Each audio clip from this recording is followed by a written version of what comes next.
La parole est à Madame Marie-Lise Housseau. Merci, Monsieur le Président. Madame la Ministre, dans tous les départements, les services de remplacement des agriculteurs sont des groupements d'employeurs qui ont pour mission de mettre à disposition de tout agriculteur qui le souhaite ou qui est amené à s'absenter de son exploitation un salarié de remplacement. Lorsque cette absence est la conséquence de l'exercice d'un mandat syndical agricole, les agriculteurs bénéficient de cette prestation à un coût réduit grâce au concours de l'État. Il s'agit là d'une aide financière qui est appréciable et qui se justifie par l'engagement syndical et sociétal de ces agriculteurs.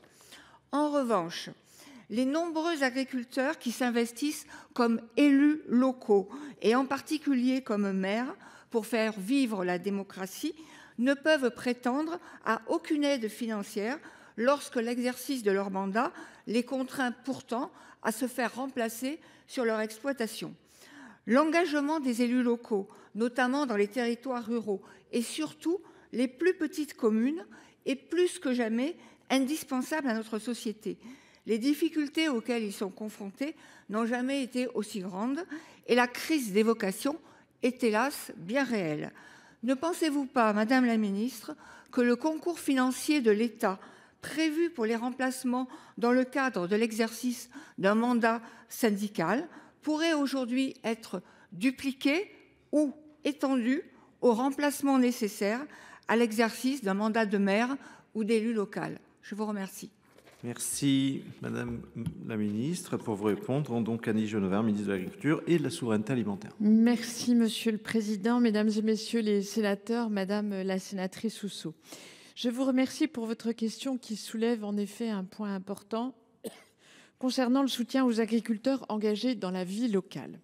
Comme vous, je suis consciente de l'engagement essentiel des agriculteurs, notamment des maires, qui contribuent activement à la vitalité de nos territoires ruraux.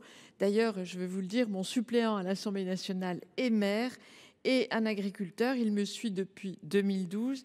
Aujourd'hui, il est député et j'en suis très heureuse. Néanmoins, je comprends parfaitement les enjeux que vous soulevez concernant l'engagement des agriculteurs dans la vie démocratique locale.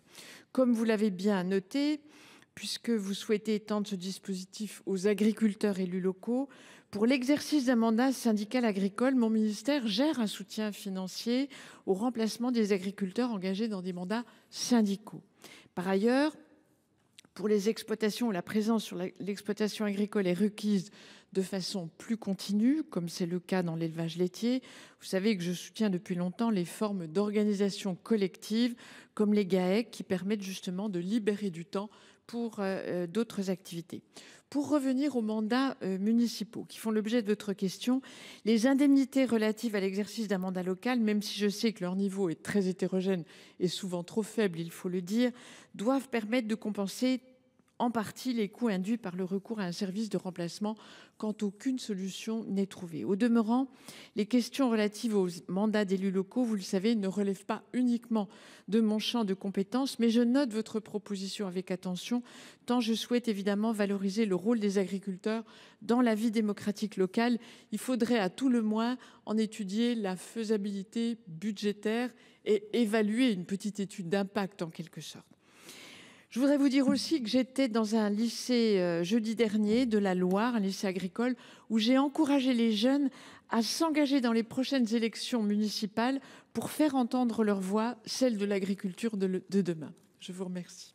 Merci Madame la Ministre. Madame Housseau, il vous reste quelques secondes. Oui, je vous remercie de votre réponse. Je conçois bien qu'il y a un impact budgétaire, mais moi ce que je voudrais souligner, c'est que dans les toutes petites communes, les seuls actifs qui restent dans la commune, c'est souvent les agriculteurs. Et que si on ne les encourage pas, on n'aura que des conseils municipaux de retraités. Et je pense que ce n'est pas bien préparer l'avenir que d'en rester là. Donc, je lance un appel et peut-être qu'il faudra quand même, comme vous le dites, étudier de manière plus approfondie comment on aide ces agriculteurs à mieux s'impliquer dans la vie. La parole